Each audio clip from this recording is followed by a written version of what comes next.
சென்னை மாநகராட்சி ரிப்பன் மாளிகையில் தூய்மை பணியாளர்களோடு மாநகராட்சி ஆணையர் பேச்சுவார்த்தையில் ஈடுபடுகிறார். அண்மை செய்தியாக பார்க்கிறோம். முன்பாக தூய்மை பணியாளர்கள் பணி நிரந்தரம் கோரி போராட்டத்தில் ஈடுபட்டு வந்த நிலையில் அவர்களோடு பேச்சுவார்த்தை நடத்தப்படுகிறது.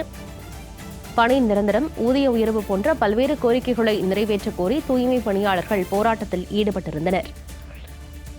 அவர்களோடு தற்போது மாநகராட்சி ஆணையர் தலைமையில் பேச்சுவார்த்தை நடைபெறுகிறது. விவரங்களை வழங்குவதற்காக செய்தியாளர் ஜெயலானி இணைந்திருக்கிறார்.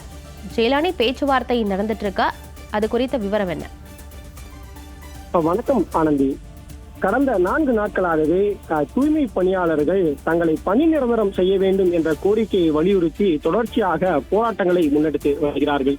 குறிப்பாக நேற்றைய தினம் கூட சென்னை எழும்பூர் பகுதியில 150க்கும் மேற்பட்ட தூய்மை பணியாளர்கள் 9 அம்ச கோரிக்கைகளை வலியுறுத்தி போராட்டத்தை முன்னெடுத்தார்கள். அந்த போராட்டம் என்பது 3வது நாளாக நேற்றைய தினம் நடைபெற்றது. தங்களது கோரிக்கை நிறைவேறும் வரை தொடர்ச்சியாக போராட்டத்தை முன்னெடுப்போம் என்பதாக உழைப்பு உரிமை இயக்கம் உள்ளிட்ட சங்கங்கள் சார்பில் தொடர்ச்சியாக எச்சரிக்கை என்பது கொடுக்கப்பட்டது. இந்த நிலையில சென்னை மாநகராட்சி சார்பில் போராட்டத்தில் ஈடுபட்டு வரக்கூடிய தூய்மை பணியாளர்களை அழைத்து பேச்சுவார்த்தையில் ஈடுபட இருப்பதாக ஏற்கனவே அழைப்பு விடுத்திருந்தார்கள். அந்த அடிப்படையில சற்று நேரத்திற்கு முன்பாக சென்னை மாநகராட்சி அலுவலகத்துல தற்போது சென்னை மாநகராட்சி ஆணையர் சமீரன் தலைமையில தற்போது உழைப்போர் உரிமை இயக்கம் உள்ளிட்ட அந்த தூய்மை பணியாளர்கள் சங்கங்களோடு இந்த பேச்சுவார்த்தை என்பது நடைபெற்று வருகிறது. இதில் தூய்மை பணியாளர்கள் சார்பில் 10க்கும் மேற்பட்டோர் தற்போது இந்த பேச்சுவார்த்தையில பங்கேற்றிருக்கிறார்கள். குறிப்பாக தூய்மை பணியாளர்கள் தரப்புல முன்வைக்கக்கூடிய கோரிக்கை என்பது சென்னை மாநகராட்சியில் ஒப்பந்த அடிப்படையில் பணியாற்றி வரக்கூடிய அந்த பணியாளர்களை பணி நிரந்தரம் செய்ய வேண்டும் என்பது அத்தியாவசியமான ஒரு கோரிக்கையாக வைத்திருக்கிறார்கள்.